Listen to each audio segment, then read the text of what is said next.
구약성경 민수기 6장 22절에서 27절 말씀입니다. 화면에 기록되어 있는 말씀을 주목해 주시기 바랍니다.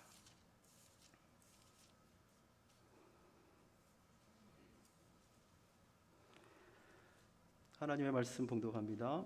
구약성경 민수기 6장 22절입니다. 여호와께서 모세에게 말씀하여 이르시되 아론과 그의 아들들에게 말하여 이르기를 너희는 이스라엘 자손을 위하여 이렇게 축복하여 이르되 여호와는 내게 복을 주시고 너를 지키시기를 원하며 여호와는 그의 얼굴을 내게 비추사 은혜를 베푸시기를 원하며 여호와는 그 얼굴을 내게 향하여 드사 평강 주시기를 원하노라 할지니라 하라. 그들이 이같이 내 이름으로 이스라엘 자손에게 축복할지니 내가 그들에게 복을 주리라. 아멘. 사도행전 3장 1절에서 10절 말씀을 봉독하겠습니다.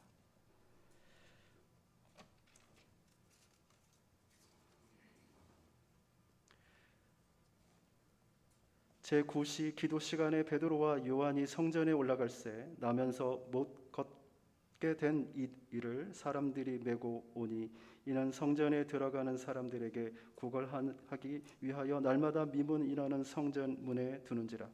그가 베드로와 요한이 성전에 들어가려 함을 보고 구걸하거늘 베드로가 요한과 더불어 주목하여 이르되 우리를 보라 하니 그가 그들에게 무엇을 얻을까 하여 바라보거늘 베드로가 이르되 은과 금은 내게 없거니와 내게 있는 이것을 내게 주노니 나사렛 예수 그리스도의 이름으로 일어나 걸으라 하고 오른손을 잡아 일으키니 발과 발목이 곧 힘을 얻고 뛰어 서서 걸으며 그들과 함께 성전으로 들어가서 다면서 걷기도 하고 뛰기도 하며 하나님을 찬송하니 모든 백성이 그 걷는 것과 하나님을 찬송함을 보고 그가 본래 성전 미문에 앉아 구걸하던 사람인 줄을 알고 그에게 일어난 일로 인하여 심히 놀라게 여기며 놀라니라. 아멘.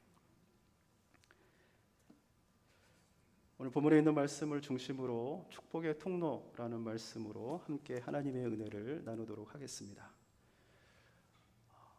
다음 장을 넘겨주시겠어요? 그 국제 리서치 센터 퓨라고 하는 리서치 센터에서 17개 선진국을 대상으로 설문조사한 표입니다. 제목은 당신의 삶을 의미 있게 만드는 것이 무엇인가요? 라는 질문을 했습니다. 오늘 본문 이 말씀하고 좀 이 통계를 보고서 제가 좀 충격을 받았는데 같이 좀 자세히 조금씩 살펴봤으면 좋겠습니다. 17국 선진국에서 평균적으로 그 대답한 내용들을 보면은 제일 먼저 첫 번째에 있는 게 좀 흐려서 잘 안 보이겠습니다만 첫 번째 나의 인생에서 가장 중요하게 여기는 것은 가족이라고 표현했습니다. 그런데 놀랍게도 한국은 첫 번째로 나의 인생에 있어서 삶의 의미를 주는 가장 중요한 것은 돈이라고 얘기했습니다. 영어적 표현으로 보면은 그 자산이라고 표현할 수가 있습니다만 우리가 흔히 아는 돈입니다. 왜 이럴까요? 라는 생각을 좀 했습니다.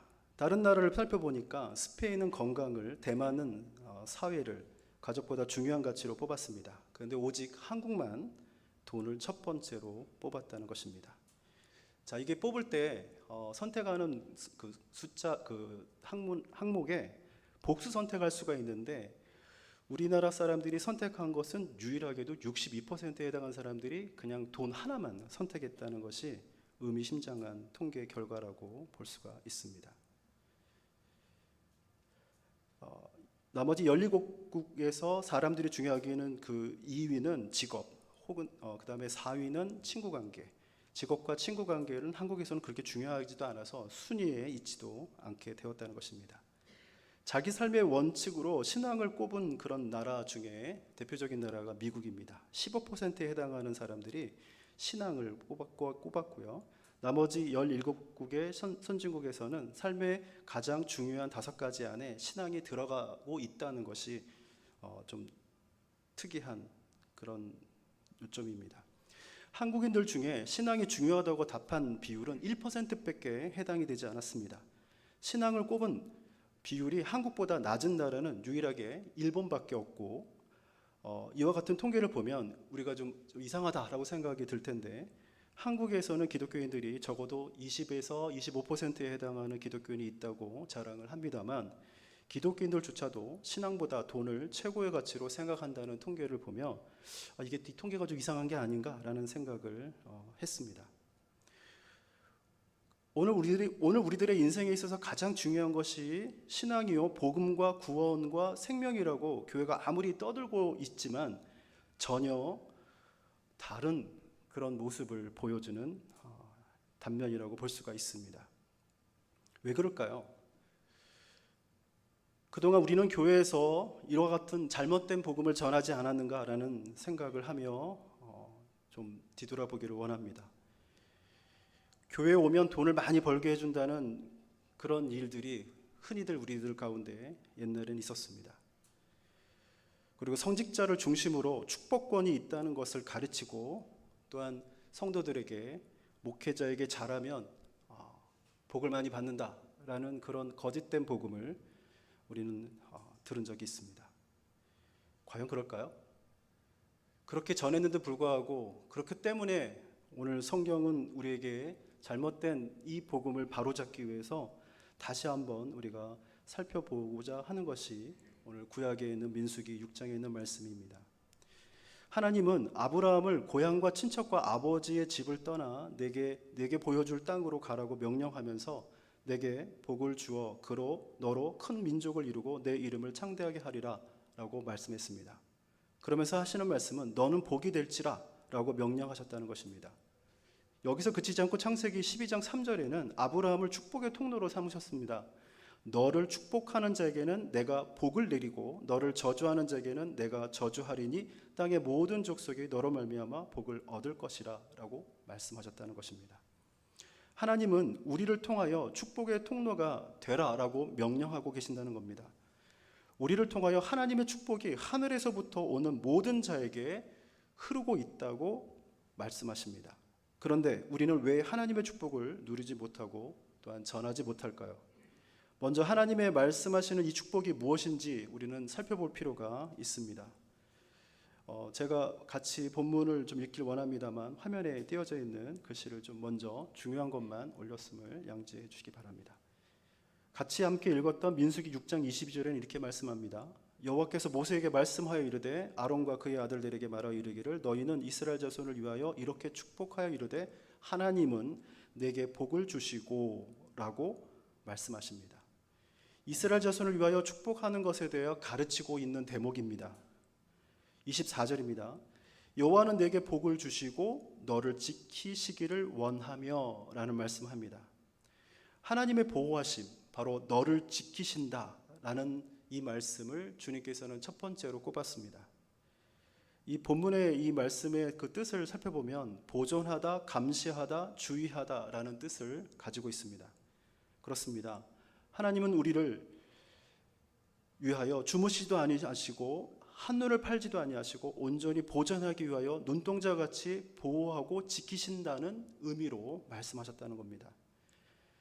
광야 같은 세상을 살아가는 성도들에게 모든 것으로부터 지켜주시며 보호해 주시는 축복이 오늘 우리에게 필요하다고 말씀하고 있습니다. 세상은 전쟁과 기근, 질병으로부터 안전하게 보호받을 수 있는 곳이 없음을 우리는 깨달아야 됩니다. 오직 여호와만이 우리를 모든 질병으로부터, 특별히 코로나19로부터 지켜주시며 보호하신다는 것을 믿으시기를 바랍니다. 오직 하나님이 여러분의 가족과 자녀, 사업과 사역을 지키시며 보호하고 지키시는 그 하나님께로부터 오는 그 축복을 오늘 우리에게 말씀하고 있다는 것입니다. 이런 하나님의 축복을 필요한 모든 자들에게 전해야 될 사명이 우리에게 있습니다.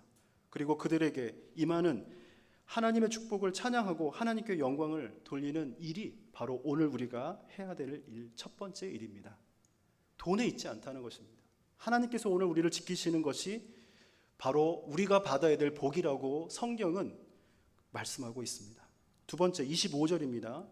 여호와는 그의 얼굴을 내게 비추사 은혜 베푸시기를 원하며 라고 말씀합니다. 오늘 우리에게 필요한 것은 하나님의 은혜밖에 없다는 것을 성경은 말씀하고 있습니다. 우리를 향하신 하나님의 얼굴을 내게 비추사라는 것이 중요한 대목인데요. 하나님은 우리를 불쌍히 여기시며 은혜와 자비를 베푸시기를 원하신다라는 것입니다. 우리가 하나님의 얼굴을 구하는 것이 얼마나 중요한 것인지 성경은 말씀하고 있습니다. 하나님이 우리에게 얼굴을 비추신다는 것은 우리를 향하신 사랑과 우리를 돕기 위하여 표현하신 애정의 표현이라는 것입니다. 하나님의 얼굴을 구한다는 것은 하나님의 마음을 구하는 것입니다. 그리고 하나님의 임재를 간구하는 것입니다. 역대하 7장 14절에 이런 말씀이 있습니다. 내 이름으로 일컫는 내 백성이 그들이 악한 길에서 떠나 스스로 낮추고 기도하여 내 얼굴을 찾으면 내가 하늘에서부터 듣고 그들의 죄를 사하고 그들의 땅을 고칠지니라 라고 말씀했습니다. 하나님의 얼굴에 맺혀진 그 미소를 닮아 오늘 우리에게 이웃에게 전해야 될 바로 그것, 바로 하나님의 은혜를 우리가 구하였다면, 그 은혜를 받은 자들이라면 하나님의 얼굴을 구하는 자의 모습처럼 그들에게 은혜를 베푸며 그 은혜가 무엇인지를 여러분은, 저는 전해야 될 필요가 있다는 것입니다. 하나님은 나에게만이 아니라 우리 이웃에게 관심과 사랑이 있기 때문이라는 것입니다. 바로 여러분과 제가 축복의 통로이며 은혜가 통로가 되어야 할 이유입니다. 우리에게 필요한 것은 세상의 명예와 물질이 아닙니다. 그리고 안전한 자산, 집이 아닙니다. 우리에게는 하나님이 우리를 불쌍히 여김을 받는 것입니다. 하나님의 동정의 대상이 되는 것입니다. 우리는 하나님의 은혜를 구하고 은혜로 구원받으며 은혜로 살아가야 할 존재라는 것입니다. 지난 한 해를 뒤돌아보면 코로나를 뚫고 저와 여러분은 건강한 모습으로 여기에 있습니다. 여기까지 인도하시는 우리 하나님, 우리를 도우시고 지키시는 그 은혜를 감사하는 저와 여러분이 되기를 주의 이름으로 축복합니다. 마지막 세 번째 26절에는 여호와는 그의 얼굴을 내게로 향하여 드사 평강 주시기를 원하노라 할지니라 하라 라고 말씀하십니다. 진정한 하나님의 축복은 주 안에서 평강을 누리는 것입니다. 전쟁이 멈추고 남과 북이 평화의 언약을 맺는 날을 위해서 우리는 기도하는 것을 멈춰서는 안 되는 것입니다. 하나님은 우리의 평화의 언약을 세우기를 원하십니다. 하나님과 인간에게만이 아니라 사람과 사람 사이에도 평화의 언약을 세우기를 원하고 계시는 것입니다. 하나님이 주시는 평화는 모든 것으로부터 조화를 이루는 완전한 상태, 충족된 상태를 의미합니다. 하나님으로부터 말미암아 기쁨과 평화의 형통함을 누리는 것을 의미하는 것입니다. 아무 일도 일어나지 않는 무사태평한 것이 평화가 아니라는 것입니다. 예수 그리스도가 육신을 입으시고 이 땅에 내려오신 것은 하나님과 우리가 평화를 이루기 위하여 오셨다는 것을 잊어서는 안 됩니다. 주님이 십자가에 지시는 그 이유는 십자가를 통하여 하나님의 평화가 이루어질 뿐만 아니라 영원히 우리와 함께 하기를 위함이라는 것입니다. 민수기 6장 27절에는 이렇게 말합니다. 그들이 이같이 내 이름으로 이스라엘 자손에게 축복할지니 내가 그들에게 복을 주리라 라고 말했습니다.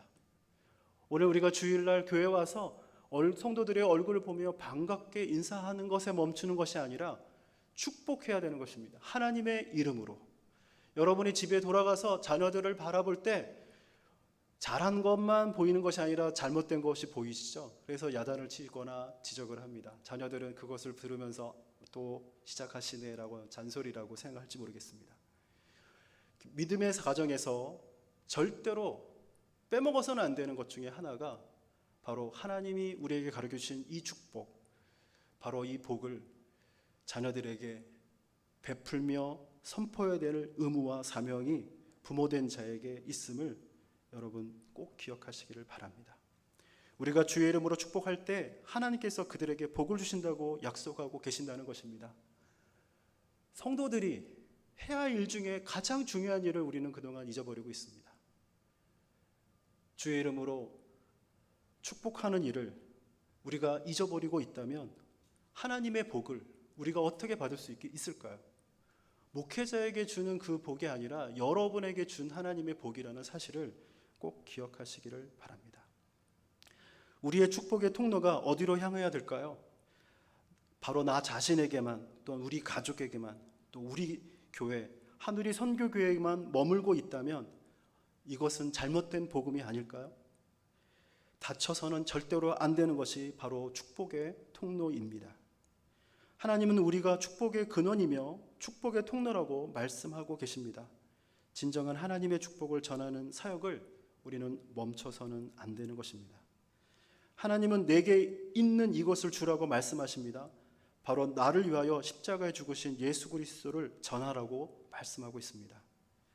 여러분, 사도행전에 있는 말씀 기억하시죠? 성전 미문에 지나가는 사람들에게 그 발바닥만 보는 거예요. 여러분, 성전 미문에 있는 그 구걸하는 그 불편한 몸을 이끈 그 사람을 생각해 보십시오. 하루 종일 먼지 나는 그 길에서 사람들이 지나가는 그 발만 보고 있습니다. 그리고 지나가는 사람들의 손만 보입니다. 저 사람이 나에게 오늘 적선을 할까?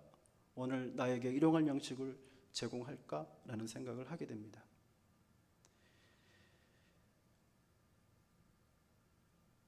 기도하러 올라갔던 베드로와 요한이 그에게 한 말은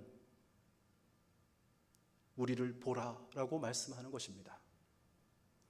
베드로는 내게 은과 금은 없지만 내게 있는 이것을 내게 준다라고 말합니다. 사도행전 3장 1절에 제9시 기도 시간에 베드로와 요한이 성전에 올라갈새 나면서 못 걷게 된 이를 사람들이 메고 오니 이는 성전에 들어가는 사람들에게 구걸하기 위하여 날마다 미문이라는 성전문에 두는지라. 그가 베드로와 요한이 성전에 들어가려 함을 보고 구걸하거늘. 여러분, 세상 사람들은 우리를 보면서 불을 바라보면서 요구하는 게 있어요. 뭐냐면 너 하나님 믿는 사람이면 나에게 좀 복을 줘야 되지 않겠어? 라고 구걸할지 모르겠어요. 여러분, 구제가 거기서 멈추면 안 된다는 것을 여러분 꼭 기억하시기 바랍니다. 그 사람이 필요한 걸 줘야 되는 거예요. 배고픔을 채우는 것이 먼저라면 거기에 멈춰서는 안 된다고 성경은 우리에게 말하고 있는 것입니다. 4절, 베드로가 요한과 더불어 주목하여 이르되 우리를 보라 라고 말합니다.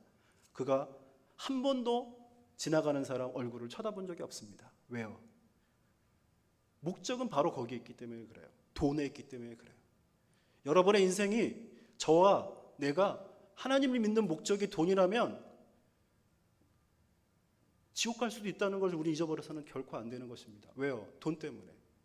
내 욕망이 돈으로 제어되지 않기 때문에 완벽한 자본주의에 빠져있는 이 한국 사회에서 살아가는 우리들이 돈의 문제가 해결되지 않고는 결코 행복해질 수 없다고 가르치는 세상의 사람들이 말하는 거짓된 복음을 믿음의 사람들이 그 말을 아니다라고 얘기하면서 우리를 보라라고 말씀해야 되는데 교회도 여전히 돈 때문에 시험 들고 돈 때문에 사람들이 상처를 받고 돈 때문에 교회를 떠난다면 그것이 어떻게 교회라고 말할 수 있을까요? 돈의 문제는 가장 하나님께서 첫 번째 시험하시는 시험 중에 하나라고 저는 믿습니다. 돈에 자유로울 수 있는 사람이 진정한 자유자, 자유로운 자라고 믿으셔야 된다는 겁니다. 앞에 있는 통계가 전 잘못됐다고 생각합니다. 적어도 믿음의 사람들이 거기 통계에 참여하지 않았다는 거죠. 통계에는 오류가 있습니다. 집단, 모집단을 뽑을 때 모든 사람이 다 거기에 참여하지 않는 거 아니지 않을까요? 잘못됐다는 것을 우리가 부정하고 싶지만 보면서 마음이 아픈 건 바로 여기에 있습니다. 5절, 그가 그들에게 무엇을 얻을까 하여 바라보거늘.